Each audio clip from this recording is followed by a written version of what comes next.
No, it was just interesting because we were talking about the, that dynamic, that social dynamic that people kind of don't get now. But I'm sorry, go ahead. There was friend, the letter, man. I was fascinated by that. Well, the way it went down, Jimmy, our buddy Jimmy, he was a neighbor, lived right behind us over on Sycamore. Ran in Uncle Bill. I think when Uncle Bill was in the computer, IBM out there. But anyhow, he got my address and all the information, and he wrote me a letter. And we talked. He had a little pleasantry going, but down through the letter, he said, I need to apologize to you. He was talking about when we left the athletic field down there. We used to go down there and play all day, but on the way home, there was about 4 of us. And everybody wanted a drink of water, but they stopped at this tavern and I couldn't go in. So they went in and got a drink of water and come back out. Didn't even give it a thought because they knew I couldn't go in, And then after he grew up, he started, I guess he, looked back on it and said, damn, that was wrong. So he wrote. And this was, when you say you couldn't go in, I mean, this was all by the house or by the area we were talking about earlier? All down. It was down on 12th Street in Quincy. Oh, okay. And it was a hot summer day. They wanted a drink, so they went in and got a drink. I couldn't go in. So they, And this is Quincy. I'm sorry. This is Quincy, Illinois, 1960. What? 1, 2? Oh no, that was. We were younger then. We was probably that was 50s, late 50s. Late 50s. Okay. Mm-hmm. Okay. Yeah, middle 50s to late 50s.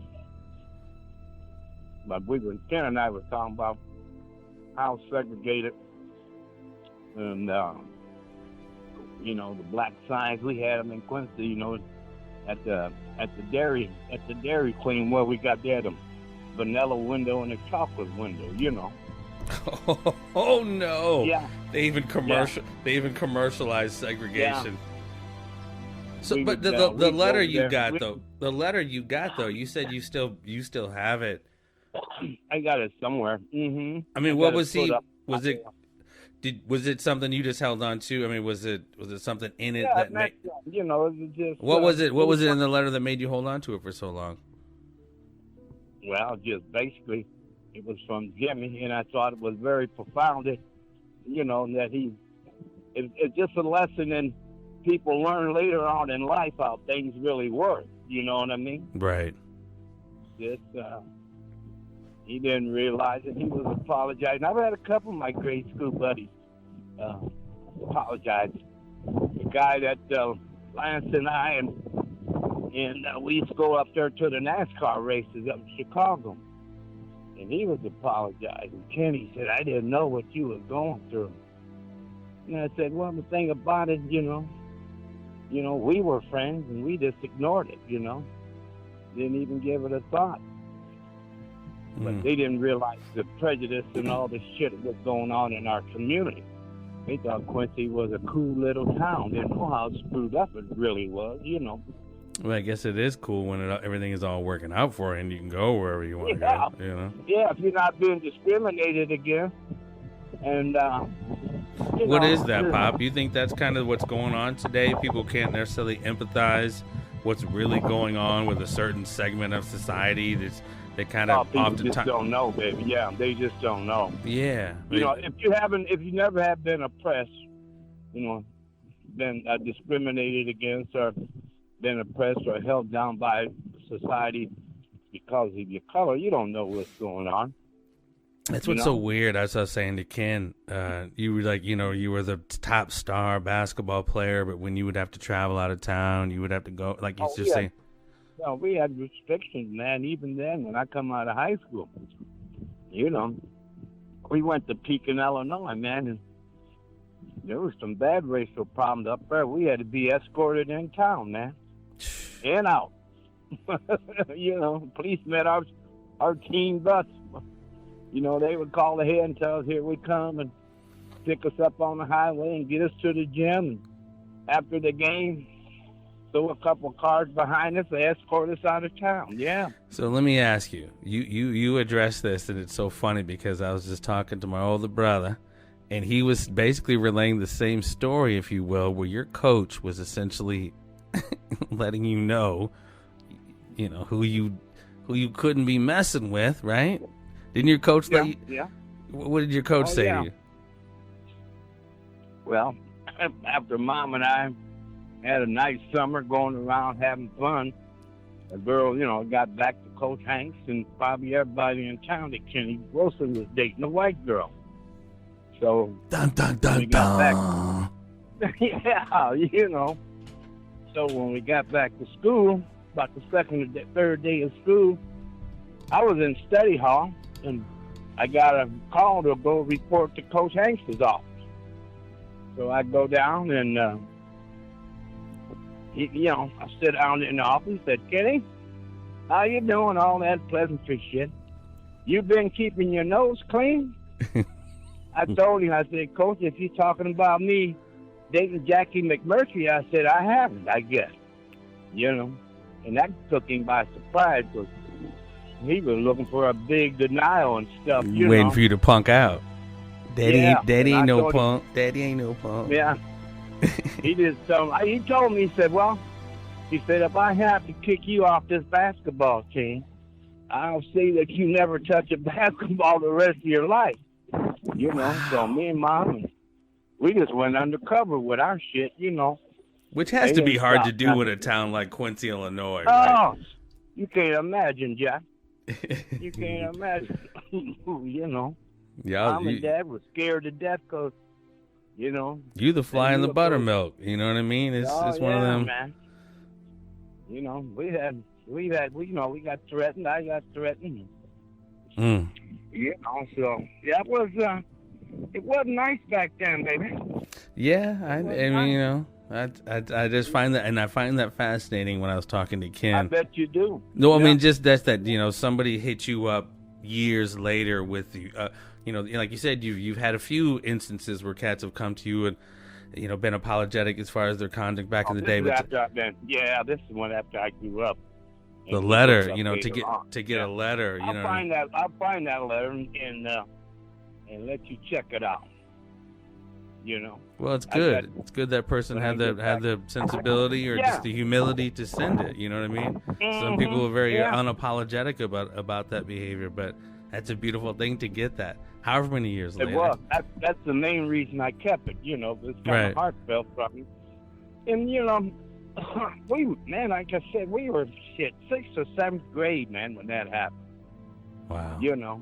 It was. We were fairly young, and there was a few of the white kids who just hung out, and the folks didn't like it. We couldn't go by their house or nothing, but we could meet different places and play all day. Well, please, and if you don't mind, after Coach Hanks or this whole situation where you're trying to play a little close to the vest, my mother and her cohorts, God bless their souls, Barbara, as well as my Aunt Chris and Aunt Barb, how they were riding next to the bus, yelling, hey. Man.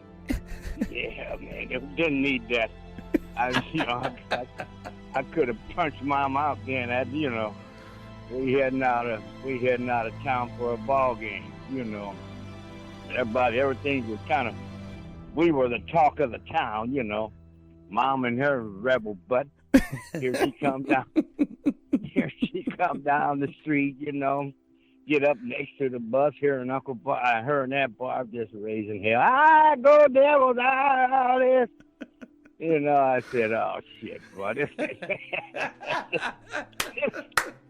ain't what I need, man. Trying to get me kicked off the team. We trying to play ball over here, Jackie. I'm just losing. She was just, we both had that attitude to hell with them, but we had to be discreet to a certain degree. Well, it's good to see. It's good to see where I got my rebel spirit from, little bat. Yeah, man. Well, you had to stand up, baby. We had to stand up. Well, and that's a beautiful thing that you did, Pop. And it was a dangerous. I mean, a very dangerous time. I mean.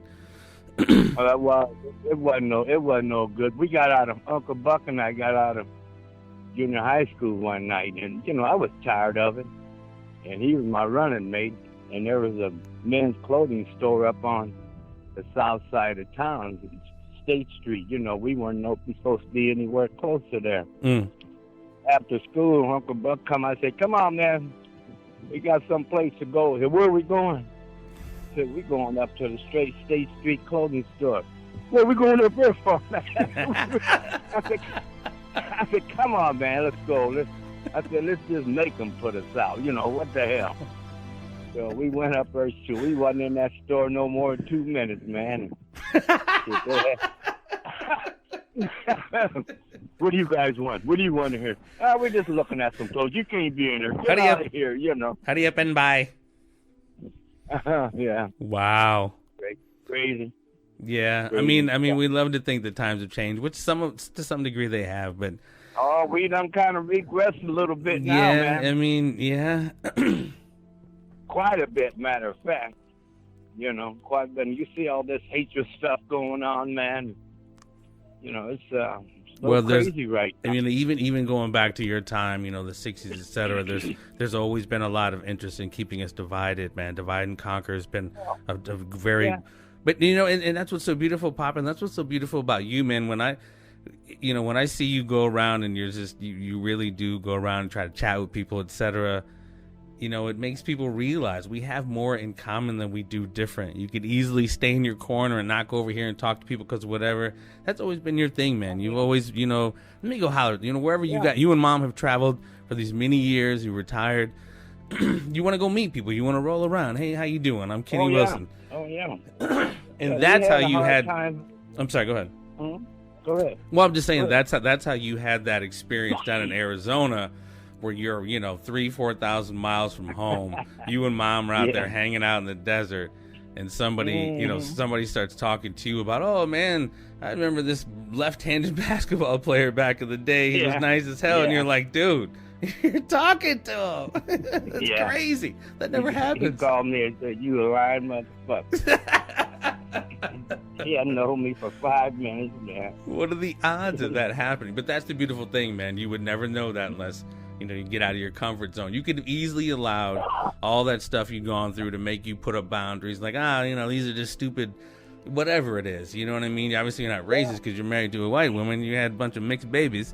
But it's like, you've never allowed that to stop you from being the person you are. No. Yeah. We got the same rights to everybody else, You're right. And you always said that too, man. I'm a man, you give me man's respect type thing. That's right. It's all, do unto others as you. A golden rule, man. That's really what I'm all about too, man. Just keeping the golden rule style. I'm just saying, don't ever think you too old to get out there and still put it down. Because, Yeah, I hear you, baby. I hear you. You still the man. You still Kenny Wilson out here. I got you. Love you for that, boy. Don't ever forget. Okay, baby. All right, Poppy. You keep taking care, and I love you, man. I will. I love you, too. Thanks for chopping it up with me. Love you. All right. Love you, too, man. See you. Take care.